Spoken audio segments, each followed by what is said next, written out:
Chapter 8. Anaya caught up to Teresa and grabbed her arm with both hands, just as the earth collapsed. Teresa plunged feet first, dragging Anaya after her, head first. In a cascade of soil, Anaya skidded down the slick purple funnel and jolted to a stop upside down. Her head and shoulders were wedged between the plant wall and Teresa's ankles. Through the narrow gap between their bodies, she got an upside-down view of Teresa shouting for help at the circle of cloud-streaked sky. They must have been over 6 feet under. From outside, she heard some muffled shouting and a few high-pitched shrieks. "Can you jump?" she hollered at Teresa. Anaya winced as her friend's knees banged against her ribs and her shoes knocked her skull. But their bodies were too tightly jammed together for Teresa to make a proper jump. "Help!" Teresa yelled again. No one was coming. Anaya felt something cobwebby against her cheek. From the slick plant wall, long silver hairs lifted and brushed against her. In revulsion, she tried to jerk her face away. She couldn't even use her hands. One was pinned uselessly near the top of her skull, the other at her hip. She blew hard at the little hairs. Tiny pores perforated the plant wall, and through those pores now came a pale mist. "What's that smell?" Teresa demanded. It was a sickly sweet smell, the same smell that came from the bag of soil in her driveway. The top of the plant quivered and started to close, its fleshy lips compressing. "No," Teresa wailed. "No, no, no!" "Teresa," Anaya shouted, "just climb over me." The circle of sky shrank. It was getting darker. The cloying smell intensified. Teresa yanked her feet free and planted one in Anaya's armpit, the other on her backside. "Go," Anaya grunted. "I feel so weak," Teresa said. Her voice sounded dopey. "Just jump."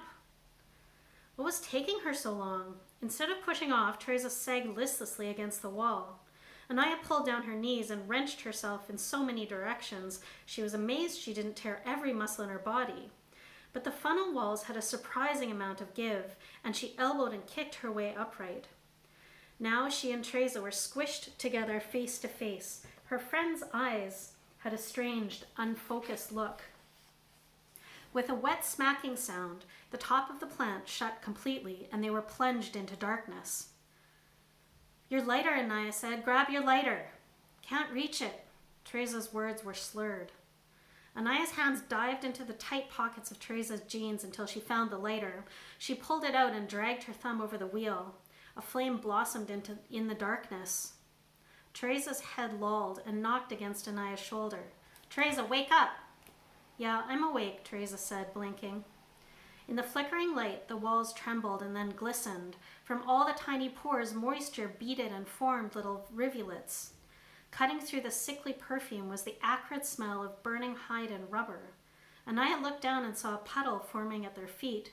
Smoke curled from the bottoms of their shoes. "Oh my God," breathed Anaya. "Acid!" "Teresa, don't touch the walls." Which was impossible, since there wasn't room to move without brushing the walls. Already she heard hissing from the back of her own shirt. She tried to pull clear without pushing Teresa onto the opposite wall.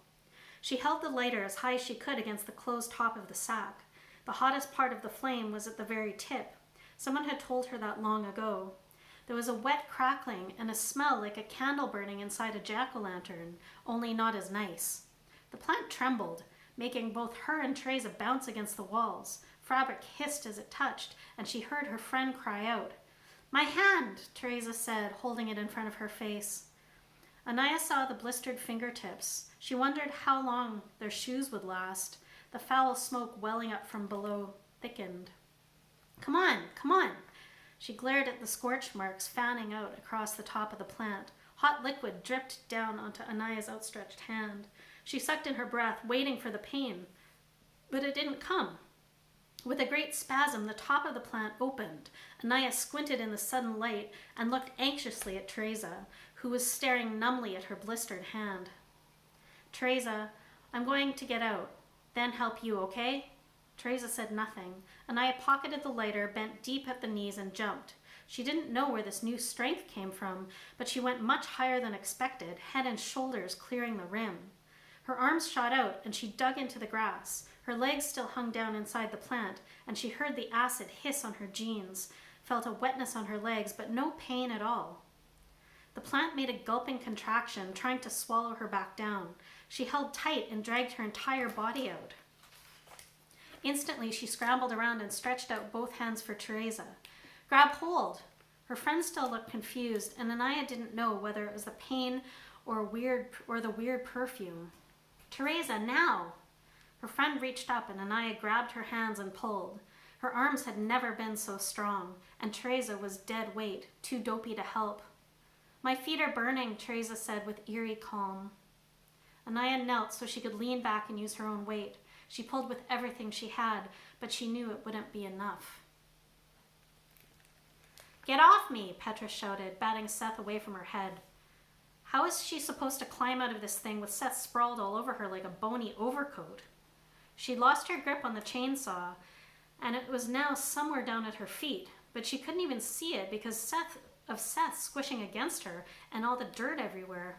I'm trying to get you out, Seth shouted back. Then why do you jump in? It smelled like cheap air freshener down here. Suddenly, it was darker. It's closing, he yelled. Climb over me, like a ladder. He made it sound easy, but it wasn't. The way she mashed between the wall and his body. Hurry, he told her. Okay. She grabbed hold of anything she could, his hood, his hair, and dug in with her feet. Perched on Seth's back and shoulders, she made a grab for the closing rim, but the fleshy lips clamped shut fast, and they were plunged into darkness. In a panic, she thumped her fist against the top, and it was like hitting a gym mat. It dented slightly, but it was firm. With her fingernails, she tried to dig into the seam where the lips met. How could a plant be so frickin' strong?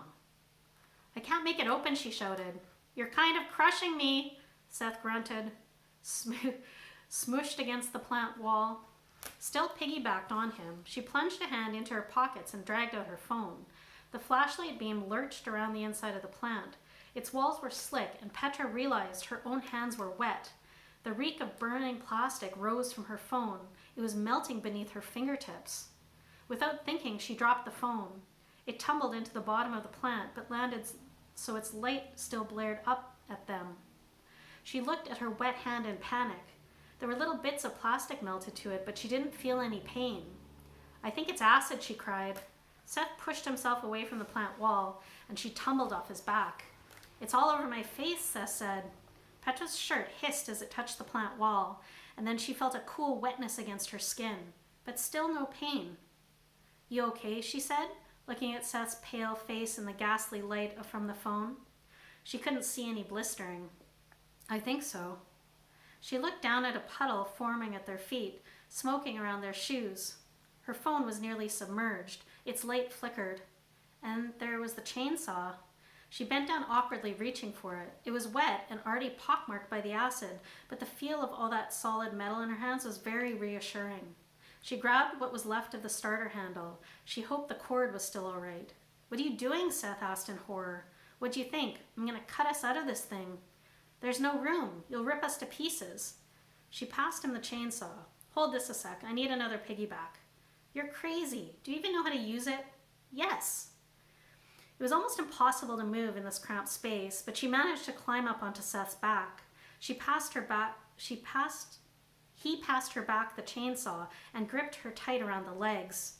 She pulled at the starter cord. At the same moment, her phone's light blinked out.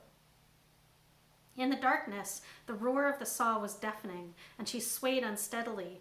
Saw held high, then regained her balance. Petra stabbed straight up. The blade dug in. The plant was too thick for her to cut across, so she pulled the blade out and stabbed up again. She tried to cut a square, like she was carving a pumpkin, and a big chunk fell down. A crooked patch of daylight flared overhead. She'd cut through.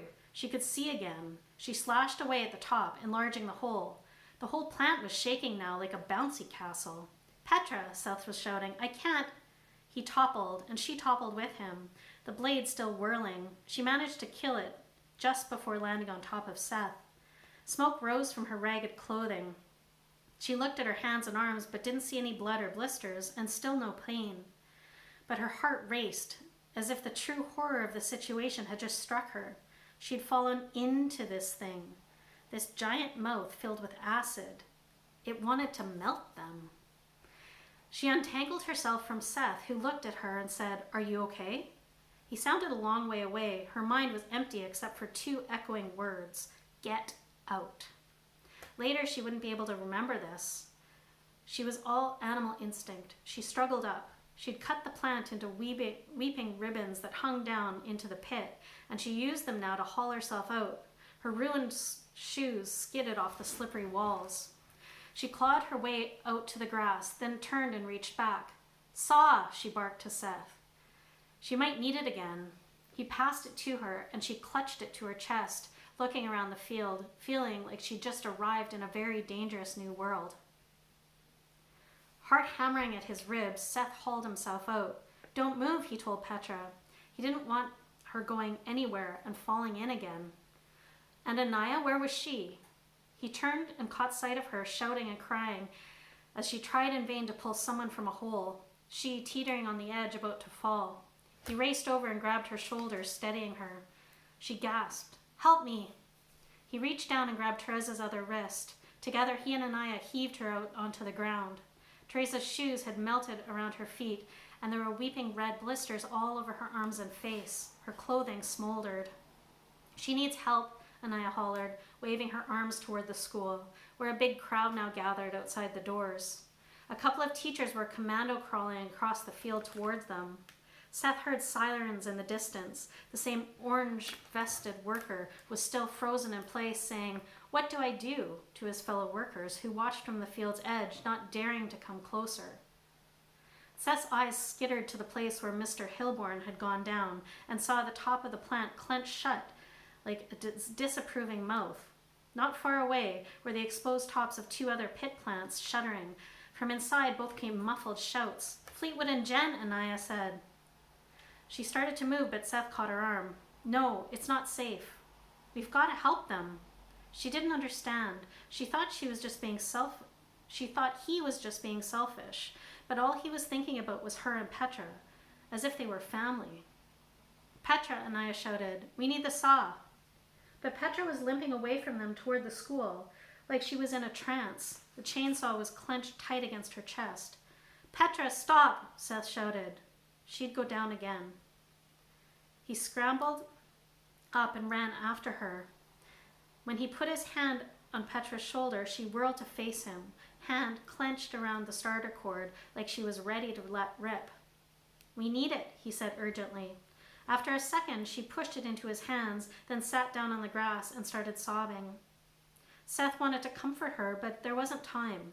At least she was staying put. That was good. Carefully, he retraced his steps, then crawled over to Anaya, who was already at the plant first, holding a lighter to his wrinkly top. "You know how to use it?" she said, nodding at the chainsaw.